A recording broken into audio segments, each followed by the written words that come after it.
Hi everyone, நான் doctor Satish Kumar, consultant paediatrician and neonatologist, Sri Krishna clinic திருச்சியிலேருந்து பேசுகிறேன். சம்மர் வந்தாச்சு. நம்ம குழந்தைங்களெல்லாம் நம்ம எப்படி இந்த சம்மரில் பாதுகாக்கணுன்றதுக்காக சில டிப்ஸ் சொல்கிறதுக்காக நான் வந்திருக்கேன். வெயில் காலம்னாவே அதுவும் திருச்சி வந்து one of the hottest place in Tamil Nadu. வெயில் வந்து இப்போ பயங்கர பீக்கில் போயிட்டுருக்கு.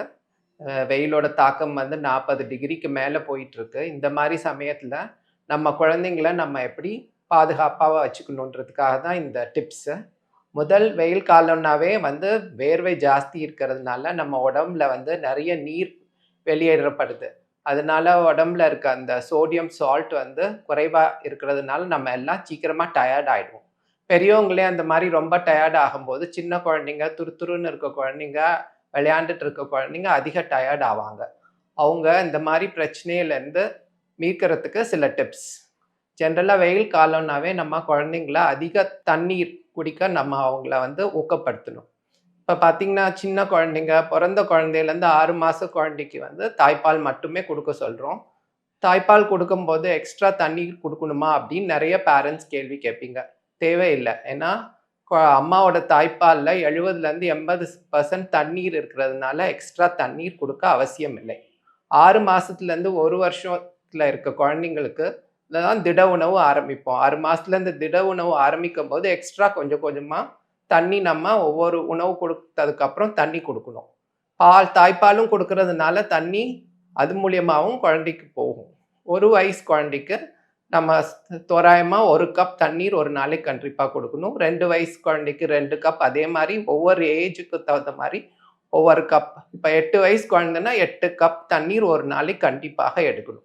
ஸோ தண்ணீர் நம்ம வந்து ஸ்கூல் போகிற குழந்தைங்களுக்கும் கொண்டு போகிற தண்ணியை அடிக்குவேட்டாக அவங்க குடிக்கிறாங்களான்னு நம்ம பார்க்கணும். இந்த தண்ணீர் வந்து போதுமான அளவு எப்படி இருக்குன்னு நம்ம தெரிஞ்சுக்கிறோன்னா குழந்தை வந்து அடிக்கடி யூரின் போகணும்.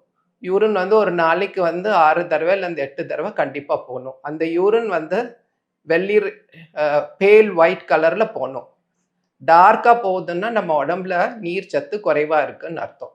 ஸோ குழந்தைங்கள வந்து நம்ம நிறைய தண்ணி குடிக்க என்கரேஜ் பண்ணணும். தண்ணி தான் குடிக்கணும்னு இல்லை, வேறு ஜூஸஸ், மோர் குடிக்கலாம், மோர் சாப்பிட வைக்கலாம், இளநீர் குடிக்க வைக்கலாம். இளநீர் ரொம்ப உடம்புக்கு நல்லது. நிறைய அது சால்ட்ஸ் இருக்கிறதுனால நம்ம ஒரு நாளைக்கு ஒரு இளநீராவது குழந்தைய குடிக்க நம்ம அவங்கள வந்து ஊக்கப்படுத்தணும். 2வது பிரச்சனை வந்து ஆடை. ஆடை க்ளோத்ஸ். வெயில் காலத்தில் நம்ம டைட் ட்ரெஸ் போடுறது, பாலிஸ்டர் அந்த மாதிரி வேறு துணி, காட்டன் இல்லாமல் மற்ற மெட்டீரியலில் துணி போடும்போது வேர்வை ஜாஸ்தி ஆகும். அது வந்து ஃப்ரீயாக இருக்காது. அதனால முடிஞ்ச வரைக்கும் காட்டன் துணிகள் மட்டும் லினன் க்ளோத்ஸ் வந்து யூஸ் பண்ண சொல்லணும். குழந்தைங்களுக்கு முடிஞ்ச வரைக்கும் ஸ்லீவ்லெஸ், ஷார்ட்ஸு அந்த மாதிரி ட்ரெஸ் அணிவிக்கலாம். வெளியில் போகும்போது மட்டும் ஃபுல் ட்ரெஸ் போடும்போது நம்ம வெயிலின் தாக்கம் வந்து ஸ்கின்ல ஏற்படாமல் இருக்கிறதுக்கு லூஸான ஃபுல் ட்ரெஸ் போட்டுட்டு போகலாம். இது ட்ரெஸ். இது இல்லாமல் இப்போ சம்மரில் எல்லோரும் நிறைய கிளாஸஸ் அனுப்புவாங்க பேரண்ட்ஸ். அதனால வெளியில் போகும்போது டே டைமில் முடிஞ்ச வரைக்கும் 10 மணிலேருந்து 4 மணிக்குள்ளே நம்ம வந்து அவங்கள வெளியில் அனுப்பாமல் பார்த்துக்கணும். முடிஞ்ச வரைக்கும் கிளாஸஸ்லாம் மார்னிங் டைம் இல்லைன்னா ஈவினிங் டைம் நம்ம அதை வந்து அந்த டைமில் பிளான் பண்ணிக்கலாம். இல்லை கண்டிப்பாக போக வேண்டிய சூழ்நிலை ஏற்பட்டால் தொப்பி யூஸ் பண்ணிக்கலாம், சன் கிளாஸஸ் யூஸ் பண்ணிக்கலாம், சன்ஸ்க்ரீம் அப்ளை பண்ணலாம். இப்போ நிறைய பேர் ஸ்விம்மிங் கிளாஸ் போவாங்க, ஸ்கேட்டிங் போவாங்க. அந்த மாதிரி போகிற டைமில் நம்ம ஸ்கின்ல வந்து சன்ஸ்க்ரீன் யூஸ் பண்ணிக்கலாம். இதனால் தோலில் ஸ்கின் டேனிங் ஏற்படாமல் நம்ம பார்த்துக்கலாம். அடுத்த பிரச்சனை வந்து உணவு.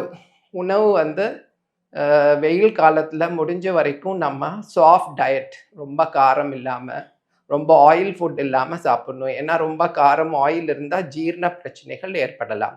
ஸோ அதனால் முடிஞ்ச வரைக்கும் வெஜிடேரியன், நிறைய ஃப்ரூட்ஸ், வெஜிடபிள்ஸ் நம்ம சீசனுக்கு கிடைக்கிற மாதிரி தர்பூசணி, நொங்கு, இளநீர், வெள்ளரிக்காய், இதிலெல்லாம் நல்ல நீர்ச்சத்து இருக்குது. இந்த மாதிரி உணவுகளை நம்ம எடுத்துக்கிட்டா நமக்கு நீர்ச்சத்து நல்லா கிடைக்கும்.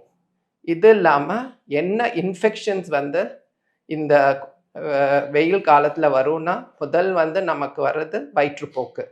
வயிற்றுப்போக்கு ஏன் வருதுன்னா அசுத்தமான உணவு, அசுத்தமான தண்ணீர் குடிக்கிறதுனால வரலாம். ஸோ அது வராமல் தடுக்கணுன்னா 3 திங்ஸ் தான். ஹேண்ட் வாஷிங், நம்ம நல்லா கை கழுவணும் சாப்பிட்றதுக்கு முன்னாடி. 2வது சுத்தமான தண்ணீர், சுத்தமான உணவு. ஸோ வெயில் காலத்தில் முடிஞ்ச வரைக்கும் வெளியில் சாப்பிட்றத அவாய்ட் பண்ணிக்கணும். அடுத்த வியாதி வந்து அம்மை. அம்மைனா சிக்கன் பாக்ஸ், மீசல்ஸ், இதெல்லாம் வெயில் காலத்தில் ஃப்ரீக்வெண்ட்டாக வரும்.